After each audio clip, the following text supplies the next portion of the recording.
အားလုံးပဲမင်္ဂလာပါရှင်ဒီနေ့မှာတော့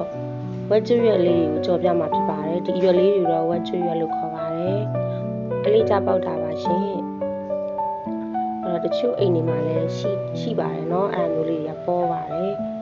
အဲ့ဒီရွက်ကလေးတွေကိုကျွန်မကြော်ပြမှာဖြစ်ပါတယ်ဒါကျွန်မ channel ကဝက်ကျွတ်ရွက်လေးတွေကို like ခုနေတာဖြစ်ပါတယ်အများကြီးပဲเนาะ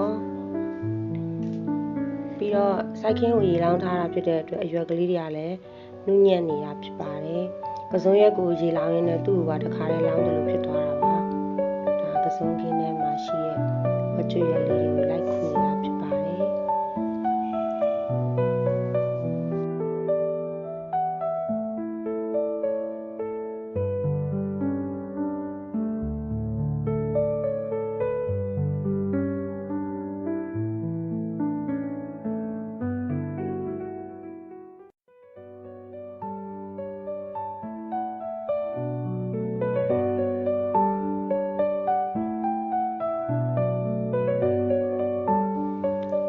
ချက်ဟင်းငါးခင်းတဲ့ဝက်ကျွတ်ရွက်ကလေးပါ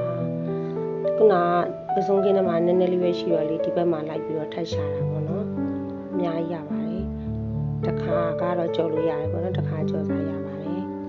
သူကကြော်လိုက်ရင်လည်းဖောင်းကြလာတာဆိုတော့လေနည်းနည်းလောက်ရွက်လေးနည်းနည်းလောက်ရတယ်ဆိုရင်ကို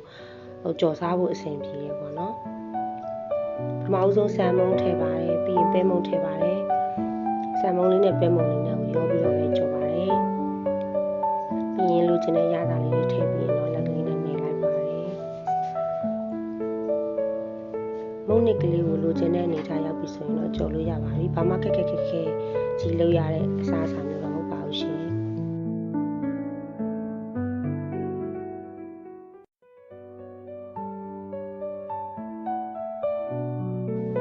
ါစပြီးတော့ကြော်ပါပြီသူ့ရဲ့အခက်လေးတိုင်းပဲမုံနစ်ထဲကိုနစ်ပြီးတော့ကြော်လိုက်ပါတယ်အဲ့ဒီမှာ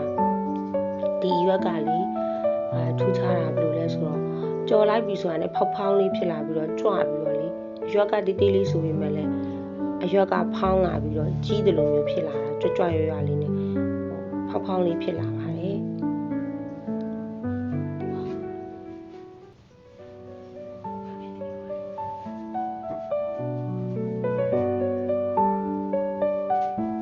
ဒါသူ့အရွက်ရဲ့ငကိုပုံစံကနေပြီးတော့အပေါ်ဖောင်းတက်လာတာပေါ့နော်ဖောင်းလေးဖြစ်လာပါပြီဒါလေးတွေဆိုရင်တော့တော်တော်လေးအကုန်လုံးဖောင်းသွားပြီပေါ့နော်ကြက်တော်မှာဆိုတော့လေစားလိုက်ရင်လည်းတကယ်ကိုကျွတ်ကလေးပဲပေါ့နော်သူ့ရဲ့နာမည်အတိုင်းဝက်ကျွတ်ရွက်လို့ပြောတဲ့အတိုင်းကျွတ်ကလေးပါပဲ